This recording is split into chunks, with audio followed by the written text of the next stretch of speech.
بسم اللہ الرحمن الرحیم۔ سٹوری ٹائم پی کے معزز سامعین السلام علیکم۔ ہماری کہانی میں عنبر نے فرعون مصر کو بچا لیا ہے اور اب عنبر شاہی دربار میں داخل ہونے جا رہا ہے۔ امید ہے کہ میری کہانی آپ کو پسند آ رہی ہوگی۔ نئے آنے والے دوستوں سے گزارش ہے کہ میرے چینل کو سبسکرائب کریں اور ساتھ ہی بیل کے آئیکن پر کلک کریں۔ تو چلتے ہیں کہانی کے اگلے حصے شاہی دربار کی طرف۔ فرعون مصر اخناتون کا دربار لگا تھا۔ فرعون کی سواری ابھی نہیں آئی تھی۔ اس کا سونے کا عالیشان تخت ابھی خالی تھا۔ تخت کے اوپر سونے کا اتر پڑا تھا جس میں نہایت قیمتی ہیرے جواہرات جڑے تھے۔ دو سیاہ حبشی باز کے سفید پروں کے بڑے بڑے موٹ چھل لیے ادب سے کھڑے تھے۔ دربار میں سارے درباری، امیر، وزیر، فوج کی اعلیٰ افسر، دوسرے ملکوں کے سفیر، پجاری، سیاستدان، دانشور اور ملک کے چنے ہوئے لوگ شاہی لباس پہنے سونے چاندی کی زرنگار کرسیوں پر بیٹھے بادشاہ کی آمد کا انتظار کر رہے تھے۔ سپہ سالار قہرمان بھی وہاں شاہی وردی پہنے موجود تھا۔ اس کے پاس ہی عنبر انتہائی بیش قیمت کپڑوں میں ملبوس دوسرے درباریوں کے ساتھ کرسی پر بیٹھا تھا۔ فرعون اخناتون کے عہد میں مصر نے بڑی ترقی کی تھی۔ وہ دور مصر کی قدیم تہذیب کے عروج کا دور تھا۔ بڑے بڑے اہرام مصر تعمیر ہو چکے تھے۔ ملک شام میں خوشحالی تھی۔ لوگ محنت سے کام کرتے تھے۔ دریا نیل پر بند مار کر سیلاب کی تباہ کاریوں کو روک لیا گیا تھا۔ دنیا کے ہر مذہب ملک کا سفیر فرعون مصر کے دربار میں موجود تھا۔ اخناتون نے کئی ملکوں کو فتح کر کے اپنی سلطنت کو بحر روم کے ساحلوں تک بڑھا لیا تھا۔ اس وقت مصر کی حکومت دنیا کی سب سے بڑی حکومت تھی۔ فرعون کا دربار یا شان و شوکت دیکھ کر محسوس ہوتا تھا کہ دنیا کے سب سے بڑے شہنشاہ کا دربار ہے۔ دربار کے در دیوار دبدبہ، رعب، عظمت اور شوکت ٹپکتی تھی۔ قہرمان کو پتہ چل گیا تھا کہ عنبر اس کے بھیجے ہوئے سپاہی کو ہلاک کر کے اور فرعون کی جان بچانے کے صلے میں دربار میں داخل ہوا ہے۔ اسے اس بات کا بڑا صدمہ تھا کہ اس کے جگری دوست کی وجہ سے اس کی سازش ناکام ہو گئی۔ اگر اس رات عنبر سپاہی کو ہلاک نہ کرتا تو آج اخناتون کی جگہ سپہ سالار قہرمان مصر کے تخت پر بیٹھا ہوتا، لیکن وہ عنبر کو کچھ نہیں کہہ سکتا تھا۔ پھر بھی یہ صدمہ اس کے دل پر نقش ہو گیا تھا اور وہ عنبر سے نفرت کرنے لگا تھا۔ عنبر کو دربار میں شاہی حکیم کا مقام حاصل کرتے دیکھ کر اس نفرت میں اور اضافہ ہو گیا تھا، مگر قہرمان نے دل کی بات دل ہی میں رکھی تھی اور عنبر کی طرف مسکرا کر دیکھ رہا تھا، بلکہ دربار میں داخل ہوتے دیکھ کر اس نے عنبر کو گلے لگا لیا تھا اور مبارکباد دی تھی۔ تم نے بہادری کا کام کیا ہے عنبر، فرعون کی جان بچا کر تم نے اس کی محبت اور خوشنودی حاصل کر لی ہے۔ میری دعائیں تمہارے ساتھ رہیں گی، تم بہت ترقی کرو گے۔ شکریہ قہرمان، تم میرے جگری دوست ہو۔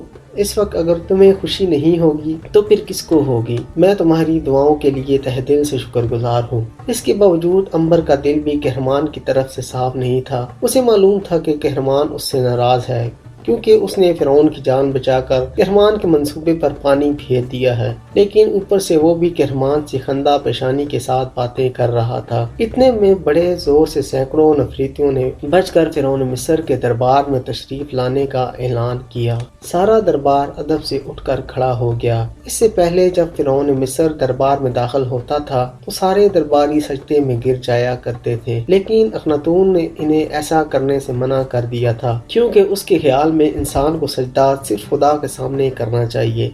کم خواب اور اطلس کے پردے ایک طرف ہٹے اور فرعون اخناتون اپنی چہیتی بیوی اور عنبر کی والدہ ملکہ مصر نفریتی کے ساتھ خدمتگاروں اور محافظوں کے جلووں میں دربار میں داخل ہوا۔ ہر طرف ایک رعب سا چھا گیا۔ دربار میں سناٹا طاری ہو گیا۔ فرعون اور ملکہ بیش قیمت سونے کے تاروں میں منڈا ہوا شاہی لباس اور سونے کے تاج پہنے تخت پر آ کر بیٹھ گئے تھے۔ خدام ادب سے ایک طرف سر جھکائے کھڑے ہو گئے۔ غلاموں نے مورچل ہلانے شروع کر دیے۔ درباری فرعون کا اشارہ پا کر اپنی کرسیوں پر بیٹھ گئے۔ دربار میں گہری خاموشی طاری ہو گئی۔ اس وقت کوئی زیادہ زور سے سانس بھی لیتا تو اس کی آواز بھی آ جاتی۔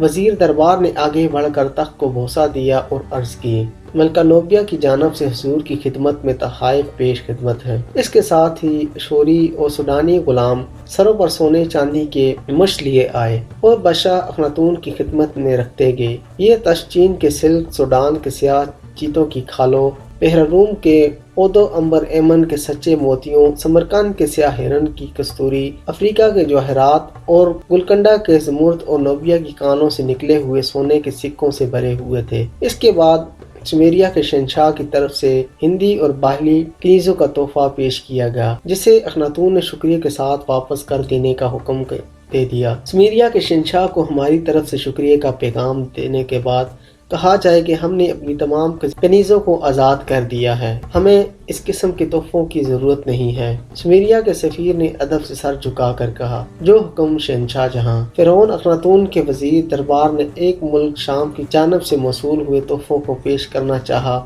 تو فرعون نے ہاتھ کے اشارے سے اسے منع کر دیا اور کہا، اس نوجوان کو پیش کیا جائے جس نے کل رات صحرا میں ہماری جان بچائی تھی۔ دربار میں ایک دم سناٹا چھا گیا۔ سپہ سالار کہرمان کا چہرہ زرد پڑ گیا، بڑے پجاری اشمس کا بھی رنگ اتر گیا۔ انہیں یوں محسوس ہوا جیسے فرعون پر ان کی سازش کا راز کھل گیا ہے اور ابھی وہ ان دونوں کے قتل کا حکم دے دے گا۔ کہرمان نے سوچا کہ اگر اس کے قتل کا حکم صادر کر دیا گیا تو وہ اسی وقت آگے بڑھ کر فرعون کو قتل کر دے گا اور تخت پر قبضہ کر لے گا، پھر جو ہوگا دیکھا جائے گا۔ کہرمان ایک دلیر اور سپہ سالار تھا، اس میں ایسا کر گزرنے کی جرت تھی۔ وزیر دربار نے عصا فرش پر مارتے ہوئے کہا، نوجوان عنبر کو حضور شہنشاہ پیش کیا جائے۔ درباریوں کی قطار میں سے ایک کرسی پر سے عنبر اٹھا اور فرعون کے سامنے آ کر 3 بار ادب سے سر جھکا کر کھڑا ہو۔ فرعون نے کہا، ہمیں معلوم ہے کہ ہمارے خلاف کچھ لوگوں نے محض اس لیے سازش کی اور ہمیں ہلاک کرنے کی کوشش کی کہ ہم نے ملک سے جہالت دور کر کے ایک خدائے بزرگ برتر کی پرستش کا حکم صادر کیا ہے۔ ہم نے اپنے ملک، اپنی قوم اور اپنے مذہب کو گناہ سے بچا لیا ہے۔ ہم نے ایک نیک قدم اٹھایا ہے، ہم اس سے پیچھے نہیں ہٹیں گے۔ خدا کو ہماری زندگی منظور تھی، اس نے ہمیں اس نوجوان کو بھیج کر بچا لیا۔ ہم اس نوجوان سے خوش ہیں اور آج بھرے دربار میں اعلان کرتے ہیں کہ آج سے عنبر ہمارا شاہی حکیم ہوگا۔ اس اعلان کے ساتھ ہی خدمتگاروں نے زور سے بجا کر عنبر کے شاہی حکیم بنائے جانے کا اعلان کر دیا۔ فرعون نے اپنے گلے سے ہیرے موتیوں کا بڑا ہی قیمتی ہار اتار کر خود عنبر کے گلے میں ڈالا کہ ہماری طرف سے تمہیں انعام ہے، آج سے تم ہمارے دربار کے اعلیٰ عہدے پر مامور ہوگے، تم شاہی خاندان کا علاج کرو گے، اس کے علاوہ تم دوست بھی رہو گے۔ عنبر نے ہاتھ باندھ کر عرض کیا، شاہ معظم، آپ نے مجھے جس عزت سے نوازا ہے میں اس کے لیے آپ کا ممنون ہوں۔ خدا نے چاہا تو میں اس خدمت پر پورا اتروں گا۔ فرعون نے اعلان کیا، دربار برخاست کیا جاتا ہے۔ ملکہ نفریتی اس وقت سے عنبر کو بڑے غور سے دیکھ رہی تھی۔ اس کی مامتا نے ایک بار پھر جوش مارا تھا، اسے یوں لگ رہا تھا جیسے یہ وہی عنبر اس کا بیٹا ہے۔ دربار برخاست ہو گیا۔ فرعون ملکہ کو ساتھ لے کر اپنے شاہی ایوان کی طرف چل دیا۔ درباریوں نے آگے بڑھ کر عنبر کو مبارکباد دی۔ بڑے پجاری نے حسد کی نظر سے عنبر کو دیکھا۔ کہرمان نے منافقت سے کام لیتے ہوئے عنبر کو گلے سے لگا لیا اور کہا، مبارک ہو عنبر، رب عظیم کی قسم آج کا دن میری زندگی کا حسین ترین دن ہے۔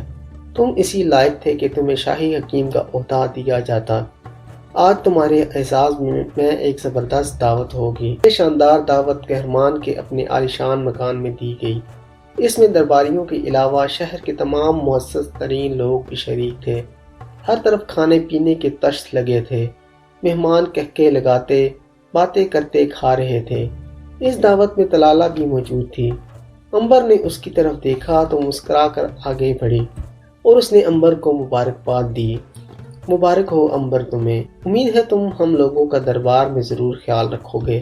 عنبر نے کوئی جواب نہ دیا اور آگے نکل گیا اور درباریوں کے ساتھ باتیں کرنے لگا۔ طلالہ نے کہرمان کو ہاتھ کے اشارے سے ایک طرف بلایا۔ کیا بات ہے طلالہ؟ عنبر تم سے ناراض کیوں ہے؟ میں ایک عرصے بعد تم سے مل رہا ہوں، کیا کوئی جھگڑا ہو گیا تھا؟ طلالہ نے کہا، ادھر انجیر کے درختوں میں آ جاؤ، میں تم سے ایک راز کی بات کرنا چاہتی ہوں۔ کہرمان طلالہ کے ساتھ اس کی طرف ہو گیا جہاں انجیر کے درختوں کا جھنڈ تھا اور سنگ مرمر کے چبوترے پر بیٹھ گیا۔ کہو، وہ کون سی راز کی بات ہے جو تم مجھ سے کہنا چاہتی ہو؟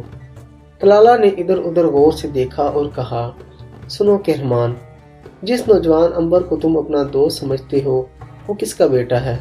کہرمان نے بڑے سکون سے کہا، رجال ماہ تعمیرات کا بیٹا تھا۔ غلط ہے، وہ رجال کا بیٹا نہیں ہے۔ کہرمان نے مذاق سے کہکا لگا کر کہا، تو کیا وہ تمہارا بیٹا ہے؟ طلالہ بولی، مذاق کا وقت نہیں ہے کہرمان، میری بات غور سے سنو۔ امبر مصر کا شہزادہ ہے، اس کے پاس شاہی خاندان کی مہر ہے۔ کہرمان چوک پڑا، کیا کہا؟ امبر مصر کا شہزادہ ہے؟ ہاں، اس کے پاس فرعون کی شاہی مہر ہے۔ تمہیں کیسے معلوم ہوا؟ وہ مہر امبر نے مجھے خود دکھائی تھی۔ اس کے بعد طلالہ نے کہرمان کو ساری کہانی سنا ڈالی کہ کس طرح امبر نے اس سے شادی کی خواہش۔ طلالہ نے اس سے جراحی کے آلات ہتھیار کر اپنے غلاموں سے کہہ کر اسے مکان سے باہر پھینکوا دیا، اور پھر کس طرح امبر نے اسے شاہی مہر دکھا کر کہا کہ طلالہ نے جس نوجوان کے ساتھ شادی کرنے سے انکار کیا ہے وہ مصر کا شہزادہ ہے۔ کہرمان سوچنے لگا، پھر ہاتھ ہلا کر بولا، نہیں نہیں، یہ کیسے ہو سکتا ہے؟ میں بچپن سے امبر کو جانتا ہوں، وہ رجال کے گھر میں ہی پیدا ہوئے، ہم دونوں چھوٹے چھوٹے تھے جب دریا کنارے کھیلا کرتے تھے، پھر وہ بھلا مصر کا شہزادہ کیوں کر ہو سکتا ہے؟ اس نے وہ مہر کہیں سے چرائی ہوگی۔ بہرحال جو کچھ بھی ہو، فرعون کی شاہی مہر اس کے پاس موجود ہے، تمہیں اس سے ہوشیار رہنے کی ضرورت ہے کہرمان۔ کہرمان نے حسب عادت ایک زوردار کہکا لگایا اور کہا، طلالہ، کہرمان ایک دلیر سپہ سالار ہے، وہ کسی سے خوف نہیں کھاتا، ہاں لوگوں کو اس سے ضرور ڈرنا چاہیے۔ وہ دعوت میں آگے، کہرمان امبر کے ساتھ باتیں کرنے لگا، پھر وہ اسے ایک طرف لے گیا۔ اس کے دل میں طلالہ بات نے ایک الجھن سی پیدا کر دی تھی۔ یہ ٹھیک ہے کہ وہ کسی سے خوف نہیں کھاتا تھا، مگر امبر کے پاس فرعون کی شاہی مہر کا ہونا خطرے سے خالی نہیں تھا، اور اگر کسی طرح یہ مہر کہرمان کے پاس آ جائے تو وہ اس سے بڑا فائدہ اٹھا سکتا تھا۔ اس نے امبر سے کہا، امبر، تم میرے بچپن کے دوست ہو، اگر میں تم سے کوئی بات پوچھوں تو کیا سچ سچ بتاؤ گے؟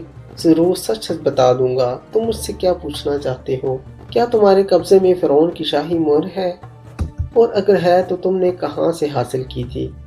شاہی مہر کا حال امبر کسی حالت میں بھی کہرمان کو نہیں بتانا چاہتا تھا۔ اس نے اس کے سوال میں فوراً کہا، تمہیں کسی نے غلط کہا ہے دوست، میرے پاس بھلا شاہی مہر کہاں سے آ سکتی تھی؟ مجھے طلالہ نے کہا ہے۔ امبر کہکا لگا کر ہنس پڑا، اب سمجھا، میں طلالہ کو ایک چھوٹی مہر دکھائی تھی، اس نے میرے ساتھ شادی کرنے سے انکار کیا تھا، میں نے اس کو جلانے کے لیے کہا تھا کہ میرے پاس شاہی مہر ہے، اور یہ کہ میں مصر کا شہزادہ ہوں۔ کمال ہے کہرمان، تم نے یقین بھی کر لیا، آخر میں تمہارے ساتھ پلا بڑھا ہوں، کیا تمہیں یقین آ سکتا ہے کہ میں مصر کا شہزادہ ہوں؟ تو میں بھی حیران تھا کہ امبر میری آنکھوں کے سامنے پل بڑھ کر میرے ساتھ ہی جوان ہوا، پھر بھلا وہ مصر کا شہزادہ کیسے ہو گیا؟ امبر نے رب عظیم کا شکر ادا کیا کہ کہرمان کے دل میں طلالہ نے اپنی مکاری سے جو بات ڈالی تھی وہ اس نے بڑی حکمت عملی اور ہوشیاری سے نکال دی تھی، لیکن یہ اس کا وہم، اس لیے کہ کہرمان کے دل میں امبر کے بارے میں شک ضرور پیدا ہو گیا تھا، آخر اس کے پاس شاہی مہر کہاں سے آ گئی تھی؟ کہرمان نے اس بارے میں پوری تحقیق کرنے کا فیصلہ کر لیا۔ رات کی دعوت ختم ہو گئی، امبر اپنی حویلی میں آ کر لیٹ گیا، وہ بڑا تھکا ہوا تھا، اسے بہت جلد نیند آ گئی۔ دوسرے روز وہ شاہی لباس پہن کر شاہی رتھ میں سوار ہو کر فرعون کے دربار میں پہنچ گیا۔ اسے تمام درباریوں نے پہلے روز دربار میں آنے پر مبارکباد دی۔ امبر کی نگاہیں کہرمان کو تلاش کر رہی تھیں، مگر وہ اسے کہیں بھی دکھائی نہیں دے رہا تھا۔ امبر کے قریب سے بڑا پجاری شاہی عصا ہاتھ میں لیے وہی منہ میں کوئی منتر پڑھتا گزرا۔ امبر نے اس سے کہرمان کے بارے میں پوچھا، مقدس پروہت، کیا آپ کو معلوم ہے کہ کہرمان کہاں ہے؟ بڑے پجاری نے رک کر امبر کی طرف نگاہیں اٹھائیں اور بڑی رعونت سے کہا، ہمیں سپہ سالار سے کیا کام، ہمیں کیا معلوم وہ کہاں ہے؟ اتنا کہہ کر پجاری آگے بڑھ گیا۔